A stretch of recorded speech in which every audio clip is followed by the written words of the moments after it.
Africa Content TV.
Short man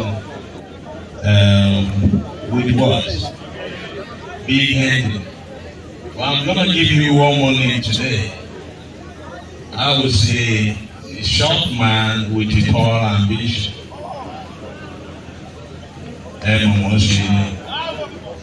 Ibi tẹ́ wá sí owó náà láti lè mọ̀ owó náà kò ní tán bẹ́ẹ̀ o.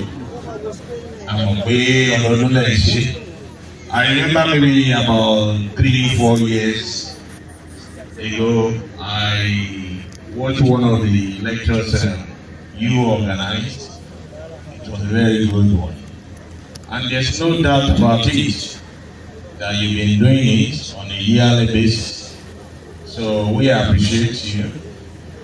And as one fee as we know, I think so ọdọọdún láàárọ̀ rógbó, ọdọọdún láàárọ̀ àwùsá, ọdọọdún láàárọ̀ mọ́bì lórí àtẹ àwa tá a ṣe tọdún yìí náà láti tẹ̀lé wá ní ṣíṣe o. Mo kí Chief Imam ti ìlú Ọ̀yọ́ náà ẹ kú àdúró tí Aláàfin èèyàn yìí ní aṣọ yìí kò ní fàya ẹsẹ̀ gidi gan. Mo kí àwọn ìyàwó mi náà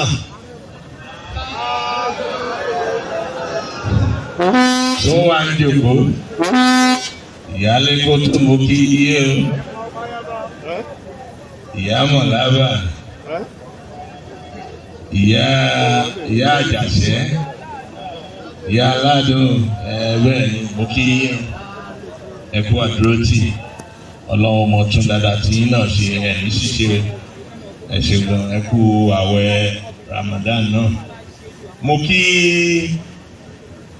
Chief Imam Dáúdà Igiogun mo kí ẹ kú àdúrótì Aláàfin náà ìlú Ọ̀yọ́ ò ní bàjẹ́ o ẹ ṣé gan ẹ kú òǹgbẹ náà. Mo kí ṣe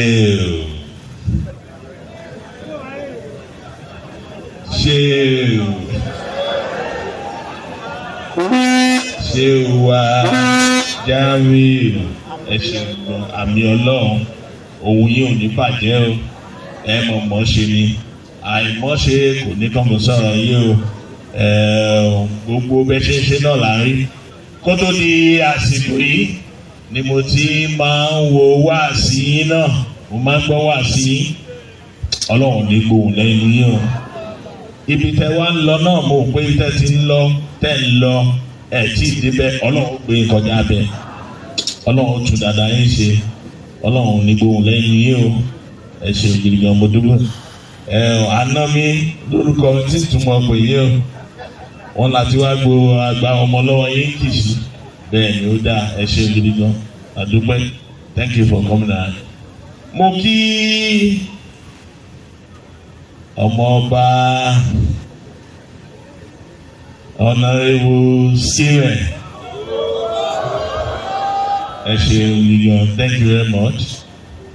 mo kí bàbá Imam Asarudeen bàbá mo kí yín o mo ti mọ̀ yín báyìí ó ti lọ bí ọdún bíi mélòó kan sẹ́yìn ní ṣíṣe o ẹ ṣe ògidì gan.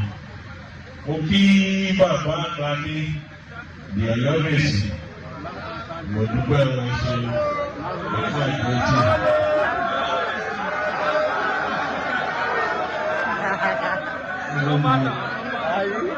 Yóò ṣe rí dànù.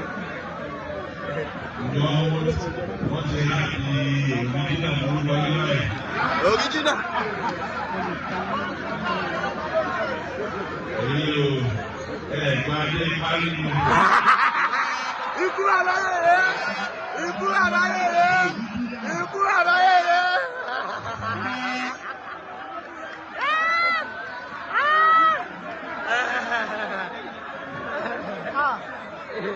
Ọlọ́run dá gbọ́. Ìbùnira àdáná.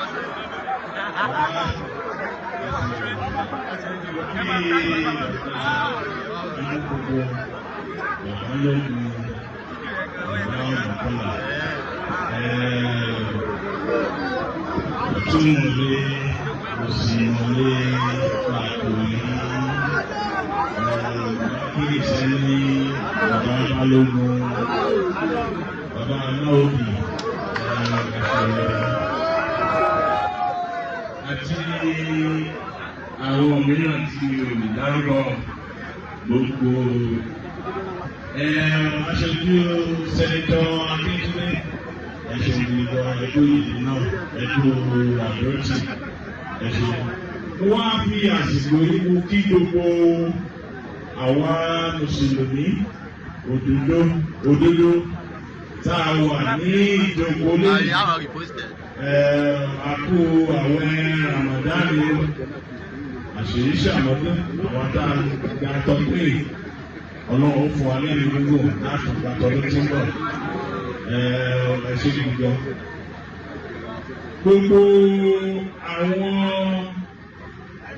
mo mọ̀ pé lónìí lára lẹ́jọ́ tí ṣéèrù Jáyè tó ti fún wa lẹ́nu mo mọ̀ pé gbogbo wa láti di ìkan tàbí ìkan méjì mú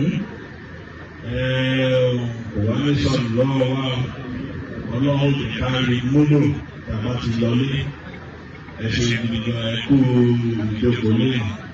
Wọ́n á tún wá fi àsìkò yìí mo fi ní ọ̀rọ̀ wá pé gbogbo àwọn mùsùlùmí tó bá wà ní àyíká wa tó ń gbé láyìíká wa náà ẹ jẹ́ á máa lo àsìkò yìí láti náwó ìfẹ́ sí wọn nípa tá a bá rí pé oúnjẹ ni ìjẹta fún wọn lóúnjẹ bí wọ́n ṣe mú mu ìjẹta fún wọn lórí wípé ni ó wà lára àwọn nǹkan tí èèyàn mọ̀ pé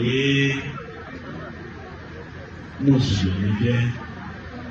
That's one of the beauty of Easter. I must tell you, you have to be forgiven. You must be ready to be at your brother's, you must be your brother's keepers.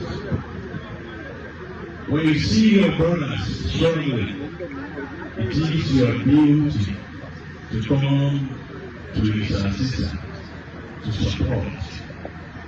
So ní ṣíṣe àwẹ̀ náà lẹ́yìn ká náà Ọlọ́run bá nínú gbogbo àwẹ̀ náà wọlé àṣẹ ẹ̀ṣẹ̀ ìlú ọdún bára. Thank you very much for coming.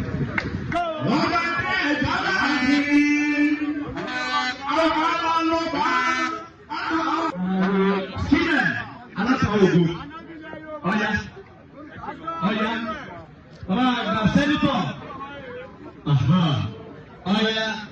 èyí ẹgbẹ́ tó lọ. Ẹ̀dì fóònù ń mú lásìkò yìí o. Di fóònù mú o. Di fóònù mú o. Di fóònù mú o. Wọ́n bẹ́ẹ̀ sin bàbá ni wọ́n bẹ́ẹ̀ sin bàbá ni. Wọ́n á máa tọ́ àpò. Pété ni wípé á fi àdúrà ka gbogbo ẹlẹ́ nígbà tí wọ́n sin bàbá lọ sínú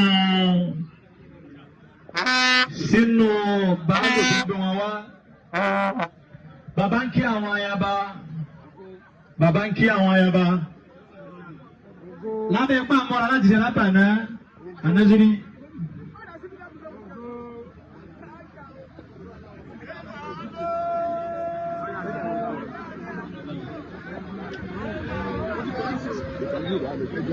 Baba Yunus Akitunde, Baba àgbà Senator Yunus Akitunde ọlọ́ba máa sọ yín. Bákan náà,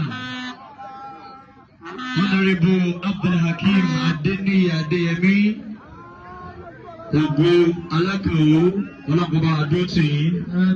Lẹ́ẹ̀kan sí mo tún ṣàdúrà fún màmá mi ìyálọ́jà fún gbogbo ilẹ̀ Ọ̀yọ́. Alhaji wa Abdulhafiz Adigun. Alhaji ọmọ alájà, ìmáàmù gbogbo oníbùdì, ẹ̀mí ogun ẹ̀ lálàáfíà ara, ẹ máa ṣe ìdíkọ̀ọ́lá àkọ́kọ́ ọ̀dọ̀ ọ̀dẹ́ ìbò, ọ̀dọ̀ ìdíkọ̀ lára ọlọ́run. Lórúkọ ìbámu tó lọ tọ́ láti kọ́ ọ̀sẹ̀ tó lọ.